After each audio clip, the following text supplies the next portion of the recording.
మనకి భగవంతుడితో అనుసంధానం చేసే అంశాలు ఉన్నాయి. ఎందుకంటే షడ్డి పురుష ప్రయత్నైన సప్తమి దైవ చింతనం అంటుంది. ఏదైనా సరే నేనే సాధిస్తాను అనుకోవడానికి లేదు. పశువు అంటుంటాము, పశువు నామకే నమః అని రుద్రం చెప్తుంది. ఈశ్వరుడి స్తోత్రం చేస్తున్నాం అంటే పశువులకు పతి ఆయన అని. పశువు అంటే శబ్దం మామూలుగా మనం ఏదో యానిమల్ అని ఇంటర్ప్రిట్ చేస్తాం. కానీ వేదము, శాస్త్రము, పురాణాలు చదివితే మనకు అర్థమయ్యేటువంటి విషయము పశ్య అనేటువంటి శబ్దం నుంచి వచ్చినటువంటిది పశువు. అంటే చూడడం. ఎవరైతే చూడగలుగుతున్నారో అవన్నీ పశువులే. మనం కూడా చూస్తున్నాం కాబట్టి మనం కూడా పశువులే. అంతేకాదు పాశానికి ఎవరైతే బద్ధులవుతారో వాళ్ళు పశువులు అన్నారు. మనం ఏ పాశాలకు బద్ధమవుతున్నాం? మోహం అనేటువంటి పాశానికి బద్ధమవుతున్నాం. అందుకని ఆదిశంకరాచార్యుల వారు మనకి మోహ ముద్గర స్తోత్రం ఒకటి చేసి ఇచ్చారు.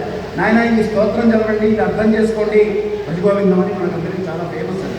భజగోవిందం భజగోవిందం గోవిందం భజగోవిందం అని.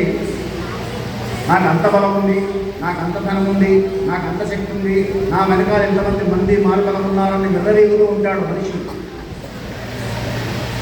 హరతి నిమేషాత్ కాలం మా కురు ధన జన యవ్వన గర్వం హరతి నిమేషాత్ కాలాత్ సర్వం. చూడడం లేదా అండి? చూస్తున్నాం. గుజరాత్లో భూకంపం వచ్చినప్పుడు